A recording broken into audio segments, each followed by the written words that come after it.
ஓம் Saravanabhava channel வாயிலாக உங்களை சந்திப்பதில் பெருமகிழ்ச்சி அடைகிறேன். இன்றைய பதிவு சுக்கிர பெயர்ச்சி பலன்கள். இந்த சுக்கிர பகவான் பார்த்தீங்கன்னா ரிஷப மனையில் ஆட்சி பலத்தோட ஸ்ட்ராங்காக இருக்க போகிறது.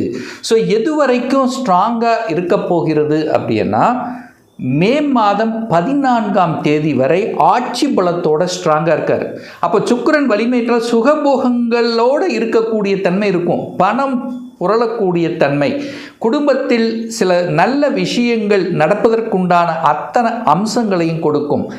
பெண்கள் மூலமாக சில சந்தோஷமனம் தரக்கூடிய விஷயங்கள், கலைத்துறையில் ஈடுபடக்கூடிய அம்சங்கள், காதல் சார்ந்த விஷயங்கள், அதாவது ஏதாவது ஒரு ரூபத்தில் கையில் பணப்புழக்கம் இருக்கக்கூடிய ஒரு காலகட்டமாக இருக்க போகிறது. அந்த சுக்கிர பகவான் பார்த்தீங்கன்னா யாருடைய நட்சத்திரத்தில் செயல்படுவார்னா கிருத்திகை நட்சத்திரத்திலும் ரோகிணி நட்சத்திரம் மிருகசீரிஷம். அப்போது கிருத்திகை என்ன சூரியனுடைய நட்சத்திரத்தில் பிரயாணம் பண்ணும் பொழுது, சந்திரனுடைய நட்சத்திரத்தில் சுக்கிரன் பிரயாணம் பண்ணும்போது, செவ்வாயினுடைய நட்சத்திரத்தில் பிரயாணம் பண்ணும்போது என்ன மாதிரியான மாற்றங்கள் பலன்கள் என்பதை 12 ராசிகளுக்கும், அதாவது மேசம் முதல் மீனம் வரை டீட்டெயிலாக நம்ம பார்க்க போகிறோம். நம்முடைய சேனலை நீங்கள் ஃபஸ்ட்டு டைம் பார்ப்பவர்கள் என்றால் மறக்காமல் சப்ஸ்கிரைப் பண்ணிக்கங்க. மிதுன ராசி அன்பர்களே, 14/5/2026 வரை ரிஷப மனையில் சுக்கிர பகவான் ஆட்சி பலம். இந்த ஆட்சி பலம் பெற்ற சுக்கிரனால மிதுன ராசி அன்பர்களுக்கு என்ன மாதிரியான பலன்கள் அப்படின்னு பார்க்கும் பொழுது, மிதுன ராசி அன்பர்களுக்கு இந்த சுக்கிரன் யார் அப்படின்னா 5க்குரியவன், பூர்வ புண்ணியஸ்தானத்தின் அதிபதி, பஞ்சமஸ்தானத்தின் அதிபதி, காதல் ஸ்தானத்தின் அதிபதி, அதே சமயத்தில் 12க்குரியவன், விரயத்தை கொடுக்கக்கூடியவனும் அதே சுக்கிர பகவான் தான். அந்த சுக்கிர பகவான் உங்கள் ராசிக்கு 12ஆம் இடம் என்று சொல்லக்கூடிய விரயஸ்தானத்தில் ஆட்சி பலம் அடையும் போது ஏற்படக்கூடிய மாற்றத்தை பார்க்கும் பொழுது, இந்த 5ஆம் அதிபதி வலிமை பெற்றாலே பூர்வீகம் வலிமை பெறப் போகிறதுன்னு அர்த்தம். அப்போ பூர்வீகம் சார்ந்த விஷயத்தில் இருந்து வந்த தொந்தரவுகள், பிரச்சனைகள் எல்லாம் இந்த காலகட்டத்தில் நீங்கள் சால்வ் பண்ண போகிறீங்க. அதுக்கு ஒரு சொல்யூஷன் கிடைக்க போகிறது.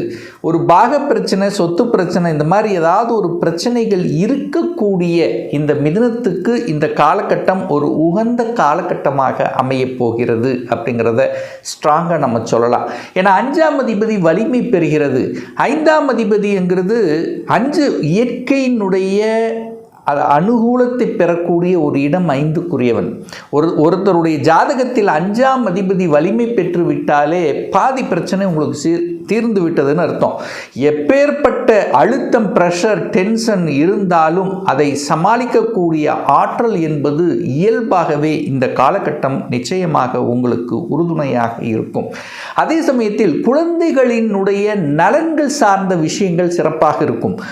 உங்களுடைய குழந்தைகள் உங்கள் ஊரை விட்டு வெளியே, அதாவது வெளியூர், வெளி மாநிலத்தில் போய் படிக்கக்கூடிய சந்தர்ப்பங்கள் அல்லது அந்த எண்ண ஓட்டங்களை நிச்சயமாக கொடுக்கக்கூடிய காலகட்டம். இப்போ கேட்டிங்கன்னா எங்கே படிக்கலான்னா வெளி டிஸ்ட்ரிக்டில் படிக்கணும், அல்லது அதர் ஸ்டேட்டில் போய் படிக்கணும், நல்ல ரெப்யூட்டேட்டட் இன்ஸ்டிடியூஷனில் போய் படிக்கணும், வெளிநாட்டில் போய் படிக்கணும் அப்படிங்கிறத மட்டும் இந்த காலகட்டத்தில் கண்டிப்பாக சொல்வார்கள். அதே சமயத்தில் அதற்குண்டான யோகம் இருக்கான்னா இந்த காலகட்டம் நிச்சயமாக உண்டு இந்த மிதுன ராசி என்பர்கள். அப்போ படிப்பு சார்ந்த விஷயங்களும் சிறப்பு தருகின்ற ஒரு காலகட்டமாகவே அமைய போகிறது. சுக்கிரனுங்கிறது பொதுவாகவே ஒரு ஆடம்பரம். சுக்கிரனுங்கிறது சொகுசாக இருப்பீர்கள். உங்களுக்கு தேவைப்படுகின்ற, நீங்கள் ஆசைப்படுகின்ற, ரொம்ப நாள் உங்கள் மனதில் நினைத்து கொண்டிருக்கக்கூடிய சில நல்ல விஷயங்கள் இந்த காலகட்டத்தில் நடக்கும். நீங்கள் சொகுசாக இருக்கணும். சுக்கிரனுங்கிறது வாகனத்துக்குரிய ஒரு கிரகம். அவர் ஆட்சி பலம் பெறுகிறார் அல்லவா? அப்போது சொகுசான வாகனத்தை வாங்கக்கூடிய யோகம் உண்டு. ஸோ யாரெல்லாம் இந்த மிதுன ராசி, மிதுன லக்ன அன்பர்கள் எனக்கு பிடித்த ஒரு வாகனத்தை வாங்கணும் அப்படின்னு உங்கள் மனசில் இருக்கிறதோ கண்டிப்பாக இந்த காலகட்டத்தில் வாங்கி கொள்ளலாம். அதற்குண்டான அனுமதி உண்டு. அதை வாங்கி கொண்டு உங்களுடைய கௌரவம், அதாவது கௌரவம் என்ன, எனக்கு இது வரைக்கும் 2 வீலர் தான் இருக்குது, ஒரு 4 வீலர் வாங்கணும் அல்லது ஆசைப்பட்ட வாகனத்தை வாங்கி ஓட்டணும் அப்படிங்கிற எண்ணத்தில் இருக்கிறவங்களுக்கெல்லாம் நிச்சயமாக 100% பூர்த்தியாகும். அப்போது வாகனம் நன்றாக இருக்கிறது. சுக்கிரன் வீட்டுக்கு காரக கிரகம், வீடு வாங்கலாம், செலவாகும். கண்டிப்பாக 12ஆம் இடத்துல உட்கார்ந்துருக்கார் அல்லவா, அப்போ வரவும் வரும், செலவும் ஆகும். அந்த செலவுகளை சுப செலவுகளாக கன்வெர்ட் பண்ணிக்கிறது புத்திசாலித்தனம். அப்போ திருமண விஷயத்துக்கு ஏற்கனவே முடிவாகி இருந்தது அல்லது திருமணத்துக்கான செலவுகள் செய்யக்கூடிய அமைப்புகள், சந்தர்ப்பங்கள் நிச்சயமாக உண்டு. அப்போ குழந்தைகளுடைய படிப்புக்கும் திருமண பந்தத்துக்கும் திருமணத்துக்கு செலவு செய்வதற்கும் இந்த காலகட்டம், தான் ஆசைப்பட்ட வாகனங்கள் அல்லது ஒரு இடம் வாங்கக்கூடிய யோகம். ஒரு இடம் வாங்கணும், இது வரைக்கும் வாங்கி போடலை, இப்போ ஒரு இடத்தை வாங்கி போடணும் என்கின்ற எண்ணம் உங்கள் ஆள் மனதில் அதிகமாக உருவாக்கும். ஏன்னா சுக்கிரன் இடத்துக்கு, ஒரு வீட்டுக்கு காரகம்ப்பா, இப்போ வீடு வாங்கணும், அதுக்குண்டான ஒரு இடத்தை வாங்கணுங்கிற எண்ணத்தை உருவாக்கும், அதை செயல்படுத்தவும் செய்யும் இந்த காலகட்டம். இந்த சுக்கிர பகவான் பார்த்தீங்கன்னா சரியாக சூரியனுடைய நட்சத்திரத்தில் பிரயாணம் பண்ணுறார். அந்த சூரியன் என்பது உங்களுடைய முயற்சி ஸ்தானத்தின் அதிபதி. அவர் 11ஆம் இடத்துல உச்சபலத்தோடு உட்கார்ந்துருக்கார். அப்போது உங்கள் முயற்சிகள் அத்தனையும் நிறைவேறக்கூடிய ஒரு காலகட்டம். அரசை பற்றிய சிந்தனைகள், அரசியலை பற்றிய எண்ண உணர்வுகள், அதை பற்றிய பேச்சுக்கள் இப்பெல்லாம் இருக்கும். அதிகாரம் பற்றிய சிந்தனைகள், ஒரு அதிகாரத்துக்கு செல்வது, ஒரு ப்ரொமோஷனுக்கு செல்வது. ஸோ இதெல்லாமே இந்த காலகட்டம் சிறப்பு பெறுகிறது. ஏன்னா உங்களுக்கு ஒரு பாக்கியத்தை கொடுக்கணும் அல்லவா, அந்த பாக்கியத்தை கொடுக்கக்கூடிய ஒரு காலகட்டமாக உண்டு. தகப்பன் மூலமாகவும் அனுகூலம், ஆதாயம் உண்டு. தகப்பனால் ஏதாவது ஒரு நல்லது உங்களுக்கு நடக்கக்கூடிய ஒரு காலகட்டமாகவும் இந்த மிதுனத்துக்கு அமையும். 27/4/2026 7/5/2026 வரை ரோகிணியினுடைய நட்சத்திரத்தில் சுக்கிர பகவான் டிராவல் பண்ணுறார். அந்த ரோகிணி அப்படிங்கிறது சந்திரனுங்கிறது மிதுன ராசி என்பர்களுக்கு 2க்குரியவன், தனத்தை கொடுக்கக்கூடியவன், குடும்பத்தை அமைத்து கொடுக்கக்கூடியவன், வாக்குஸ்தானத்தின் அதிபதி தான் சந்திரன்.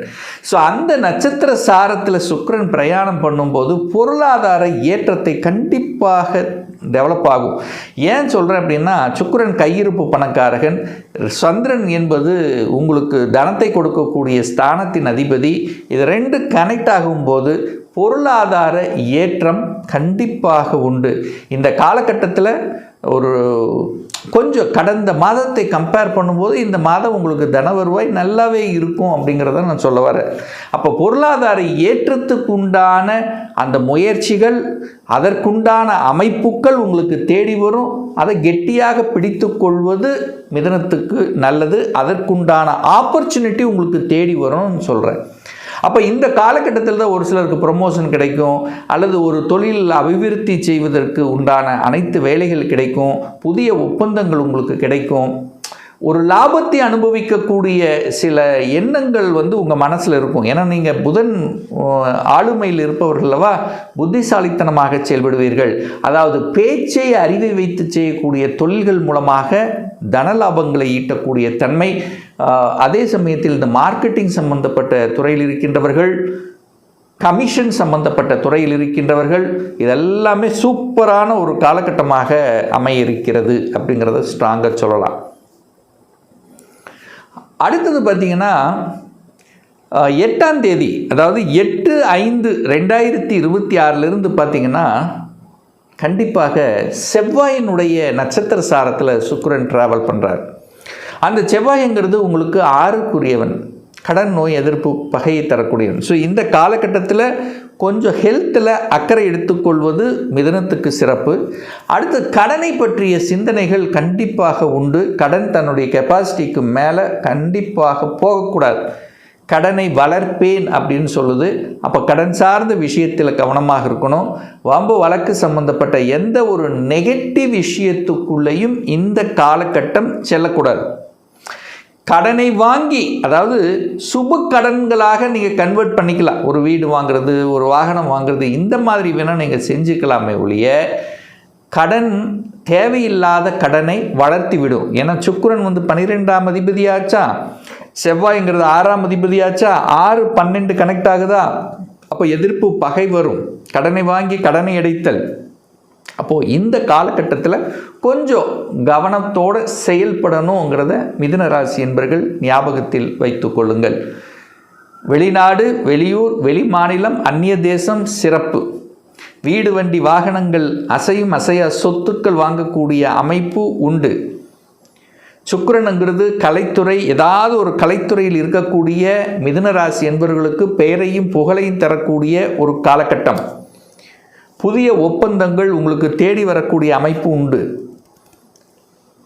கம்யூனிகேஷன், தகவல் தொடர்பு துறை, இதெல்லாம் உங்களுக்கு கை கொடுக்கும். அரசியலில் ஈடுபாடு அதிகரிக்கும். இந்த காலகட்டத்தில் தொழிலில் மேன்மை உண்டு. ஏதாவது ஒரு தொழிலை, அதாவது இது வரைக்கும் ஒன்று செஞ்சிட்டு இருந்தேன், வேறு ஒன்று புதுசாக ஒன்று பண்ணணும் அல்லது கிளைகளை உருவாக்கணும் அப்படிங்கிற எண்ணத்தை தோற்றுவிக்கும். அங்கே உங்களுக்கு பெரியவர்களுடைய அனுகூலங்கள், ஆசீர்வாதங்கள் கண்டிப்பாக உண்டு. பெரியவர்களுடைய அவங்களுடைய ஹெல்ப் உங்களுக்கு உண்டு. நல்ல நண்பர்கள் கிடைக்கக்கூடிய ஒரு காலகட்டமாக இந்த மிதுன ராசி என்பவர்களுக்கு உண்டு.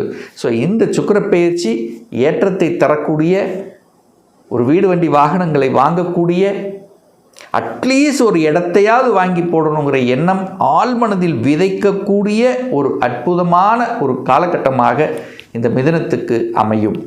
இன்னும் ஒரு துல்லிய பலன், 2026 சொந்த தொழிலா வேலையா, எந்த கொடுப்பினை இருக்குது? வேலையாக இருந்தால் எப்போ இடமாற்றம், ப்ரமோஷன்? சொந்த தொழிலுக்கான கொடுப்பினை இருக்கக்கூடிய பட்சத்தில் எப்போ நம்ம சொந்த தொழிலை ஆரம்பிக்கலாம்? இப்போ +2 முடிச்சாச்சு, என்ன கோர்ஸ் படிப்பதற்குண்டான கொடுப்பினை இருக்குது? எந்த கோர்ஸ் எடுத்து படித்தால் நம்முடைய ஃப்யூச்சர் நன்றாக இருக்கும்? திருமணம் தடைப்பட்டு கொண்டே இருக்கிறது, எப்போ தான் நமக்கு திருமணம் நடக்கும்? எப்போ குழந்தை பாக்கியம் கிடைக்கும்? எப்போ நான் வீடு கட்டுவேன்? இது போன்ற கேள்விகளுக்கு துல்லியமான பதிலை நம்மால் கூற முடியும்.